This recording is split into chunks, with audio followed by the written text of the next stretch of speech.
The truck came on a Wednesday, which was already the wrong kind of day. Joel Merritt had been under the hood of a '94 Silverado since 6 in the morning, his daughter Penny asleep upstairs above the garage, with her stuffed rabbit tucked under one arm, the space heater running because the October cold had moved into the walls overnight. He heard the diesel engine before he saw the headlights. Then the headlights swept across the bay doors, and he straightened up and wiped his hands on a rag that wasn't clean enough to do any good. The truck was a flatbed. On it, chained down in 2 rows of 3, were 6 marine diesel engines. Big ones. The kind that didn't belong in a town like Harwick, Ohio, which had 1 stoplight and a gas station that closed at 8. The driver didn't say much. He had a clipboard and a delivery order and a look on his face like he'd been driving since before sunrise. He handed Joel the clipboard. Joel looked at the top of the form at the name printed in the sender field and felt something go still in his chest.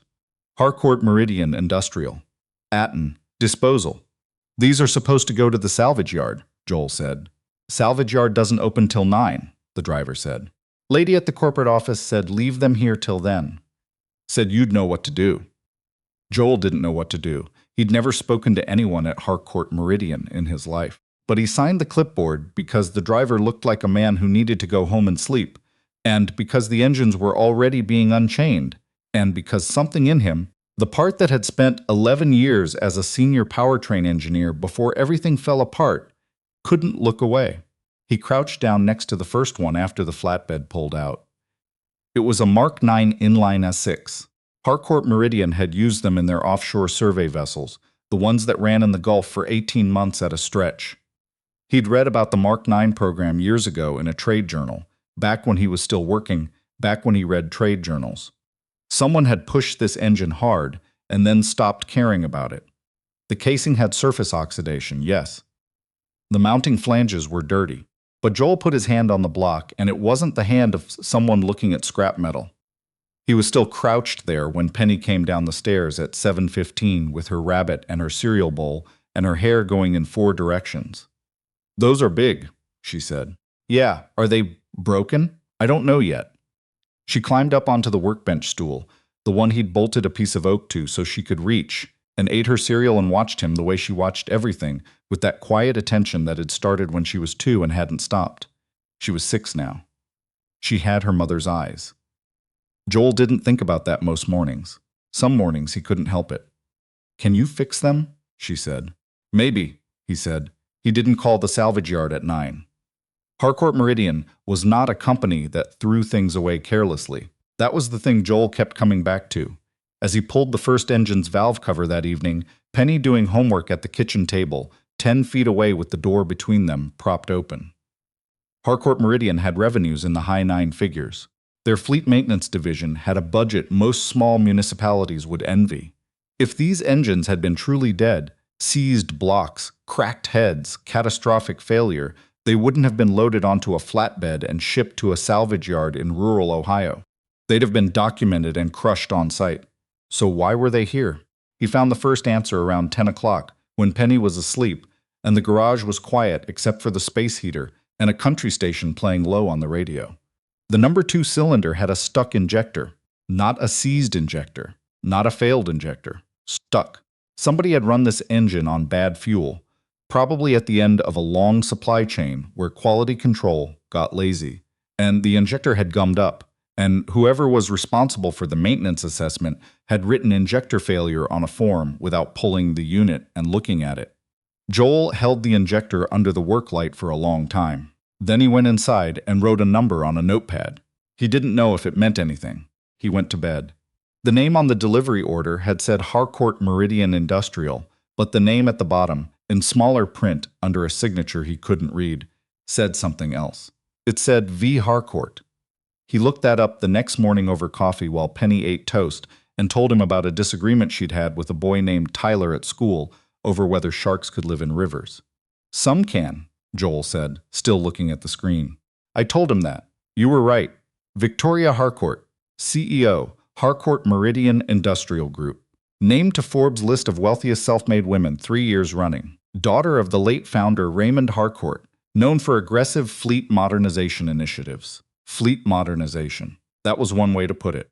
Another way to put it was, Someone had signed off on condemning 6 marine diesel engines that, as far as Joel could tell from one evening's work on one of them, had been misdiagnosed by a maintenance crew that hadn't looked very hard. He thought about calling someone at the company. He thought about it for about 45 seconds. Then he thought about what that call would sound like.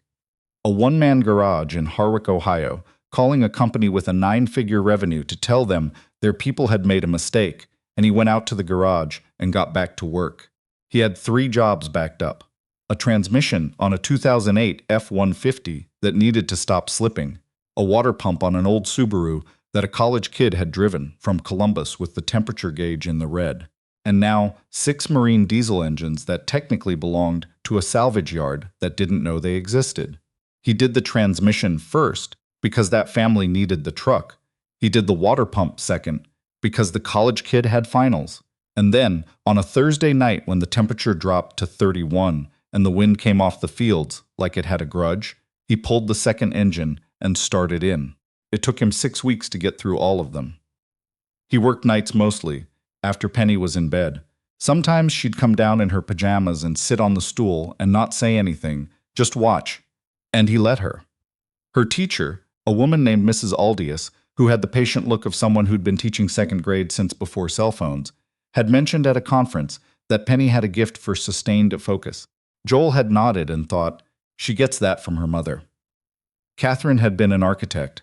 She'd had the ability to sit down with a set of drawings and not move for 4 hours, tracking problems in her head with a precision Joel had always found slightly astonishing. She'd died when Penny was 3, a highway accident on a January morning, and Joel had taken 6 months off, and then come back to a world where his senior engineering position at a mid-sized Detroit manufacturer felt like a language he no longer spoke. He'd lasted another year. Then he'd moved back to Harwick, where he'd grown up and bought the garage from a man named Tully, who was retiring, and started over in the way that people start over when they don't have a word for what they're doing. Harwick was small enough that people knew his business without asking. They knew about Catherine. They were decent about it. Mostly, the kind of decent that rural Ohio does quietly, without ceremony. A casserole left on the porch. A neighbor who cleared his driveway without being asked. He appreciated it more than he said. By the time he got through all 6 engines, he had a legal pad with notes on each one. The problems ranged from the injector issue on the first to a cracked fuel return line on the fourth, from worn injector seals on the second and third to what appeared to be a software calibration error on the fifth. An engine so thoroughly misread by its diagnostic system that it had been reporting false failure codes for months. The sixth had a legitimate problem, a worn camshaft bearing, but it was the kind of problem that could be addressed in an afternoon by someone who knew what they were looking at. These engines had not been thrown away because they were dead. They had been thrown away because someone hadn't looked hard enough. Joel stared at his legal pad for a while. Then he went inside and made coffee and sat at the kitchen table in the quiet and thought about what he was sitting on. The call came from a number he didn't recognize on a Tuesday morning in December. "Is this Joel Merritt?" The voice was a woman's, precise, with the kind of authority that comes from having rooms fall quiet when you enter them. "It is. My name is Victoria Harcourt. I believe you have some property of mine." Joel leaned against the workbench. Outside, Penny was in the yard throwing a tennis ball against the garage door in a pattern she'd invented and refused to explain. Thwack, thwack, thwack. "I have 6 marine diesel engines," Joel said. "They were delivered here by mistake, I was told, in October. Not by mistake." A pause. "The salvage yard contracted with my logistics team never confirmed pickup. You were supposed to be a temporary holding point." "I see. I'd like to arrange collection." Joel looked out the window at Penny, who had stopped throwing the ball and was now examining something in the grass. A bug, probably, or a rock with an interesting shape. He'd spent 6 weeks and a number of evenings he wasn't going to get back on those engines. He'd bought parts. He'd kept detailed records. "Before you do that," he said, "I think there's something you should know about these engines." Silence. Then, "I'm listening," he told her. "Not everything. Not right away. But enough. The stuck injector, the false diagnostic codes, the cracked return line that had been called something more severe on the maintenance report." He told her in the way he talked about engines, which was plainly without performing expertise he didn't need to perform. When he finished, The silence on the other end lasted long enough that he thought the call had dropped. Those engines were condemned by our fleet maintenance division, she said finally, after a full assessment. I know.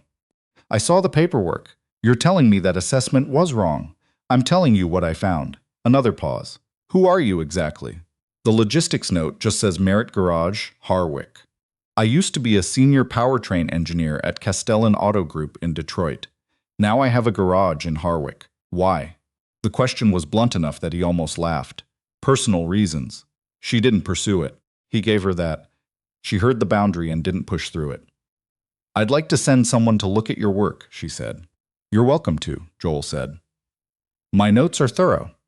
The man she sent was named Rutherford, and he arrived on a Friday in a rental car that was too clean for a town like Harwick. He spent 4 hours in the garage going through Joel's notes and inspecting each engine with the thoroughness of someone who genuinely knew what he was looking at. Penny watched him from the stool for a while, and then got bored and went upstairs to read. When Rutherford was done, he stood in the middle of the garage, with Joel's legal pad in his hands and the look of a man recalculating something significant. These are good, he said. The documentation is clean. The repair work on the first 3 is. He paused. Where did you source the injector seals? Joel told him. Rutherford wrote it down. I'll be honest with you, Rutherford said. The assessment that condemned these engines came from a division that's been under scrutiny for some time. There have been questions about their contracting practices. Specifically about. He stopped. I probably shouldn't say more than that. You don't have to, Joel said. I saw the maintenance reports. The failure codes were cut and pasted. 3 of them had the same error description, word for word. Rutherford looked at him. You noticed that, hard not to. Rutherford set down the legal pad. He had the careful expression of someone deciding how much to say. Can I ask what you're expecting in terms of... I want to be paid for the work I did and the parts I sourced, Joel said. That's what I'm expecting. Whatever you decide to do with the engines after that is your business. Miss Harcourt will want to speak with you again. I figured. The second call from Victoria Harcourt came on a Monday evening. Joel was making dinner, pasta, which was the meal Penny had the most opinions about, none of them positive regarding broccoli. He put her in front of a cartoon and stepped out to the garage and answered. Rutherford says your work is exceptional, she said without preamble. I appreciate that. He also says you identified documentation irregularities in the maintenance reports that our internal audit team missed. I wasn't looking for them specifically. They were just visible. To someone who knew what to look for. She paused. Mr. Merritt, I want to be direct with you. The fleet maintenance division that condemned those engines is currently under an internal investigation. The patterns you observed in the documentation are consistent with what we found elsewhere. There's a possibility that the misdiagnosis of those engines was not accidental. Joel sat down on the stool. The stool Penny sat on. Someone was writing off functional equipment. That's what the investigation is working to determine. I can't say more than that while it's ongoing. Okay. What I can say is that the value of those 6 engines restored to operating condition is significant. Rutherford's estimate, based on current marine diesel market rates for this model series, is somewhere in the range of $2.8 to $3 million for the set. Joel didn't say anything for a moment. Through the door he could hear the cartoon Penny was watching, something with a lot of exclamation points in the dialogue. I want to offer you a fair settlement for your work and your parts, and beyond that, I want to offer you a consulting contract. Victoria Harcourt said, Our fleet maintenance division is going to need to be rebuilt. We need people who know what they're looking at. I have a garage, Joel said. I know. A pause, not the boardroom pause, but something slightly different. I read about Castellan Auto Group. I know why engineers at that level sometimes end up in smaller places. Another pause. I'm not asking you to move to Houston. The contract would be remote with quarterly site visits. You could keep the garage. Joel looked at the work light over the first engine, the one he'd crouched next to in October while the flatbed driver climbed back into his cab. He thought about Catherine, who had believed in the synthesis of things, who used to say that the skill you built in one room of your life didn't stay in that room, that it followed you everywhere if you let it. I'd want to see the terms in writing, he said. Of course, she said. I'll have legal draft something by the end of the week. The investigation took another 4 months to play out. Joel followed it at a distance, through the updates that came occasionally from Rutherford and once from Victoria Harcourt's assistant. The picture that emerged was the kind of thing that made people angry in a slow, grinding way.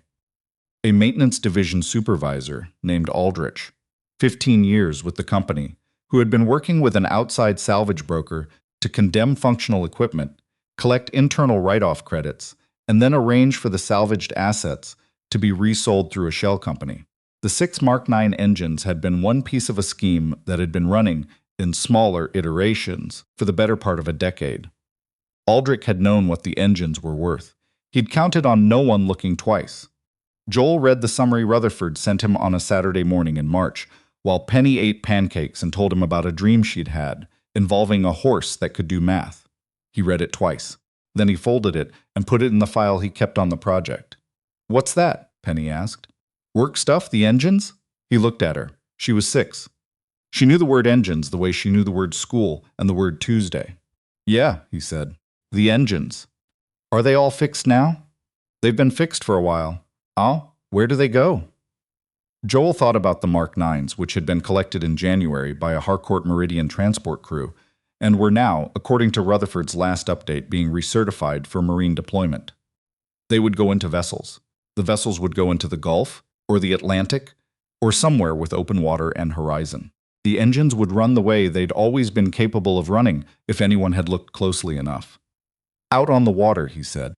Penny seemed satisfied with that. She ate another bite of pancake.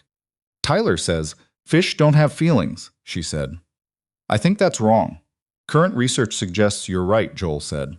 She nodded with the gravity of someone filing this away for future use. The consulting contract had been signed in February, and the first site visit was scheduled for April. Joel arranged for a neighbor's daughter, a reliable high schooler named Beth, to stay with Penny for the 4 days he'd be in Houston. Penny had met Beth and approved of her, which was the primary metric Joel used for these decisions. The week before the trip, he was closing up the garage when his phone buzzed with a message from a number he'd added to his contacts 3 months ago. "Rutherford tells me you've been flagging inefficiencies in the Division 4 maintenance logs. The pattern you identified saved us from condemning another set of assets. I wanted to say that directly." VH. He stood in the garage for a moment, reading it again. The work light was on over the bay where the first engine had sat. The Silverado he'd been working on that October morning. The one he'd been under when the flatbed came had long since been returned to its owner, a farmer named Dale, who sent a Christmas card every year. The bay was occupied now by a 2005 Jeep with a head gasket problem. Joel typed back, "Glad it was useful. See you in April." He looked at that for a second, then added, "The Division 4 logs have the same cut-and-paste problem. 3rd column. Worth a close look." He turned off the work light, went inside. Penny had left her shoes in the middle of the kitchen floor in the specific configuration that meant she'd kicked them off without untying them, which they had discussed at length and would apparently discuss again.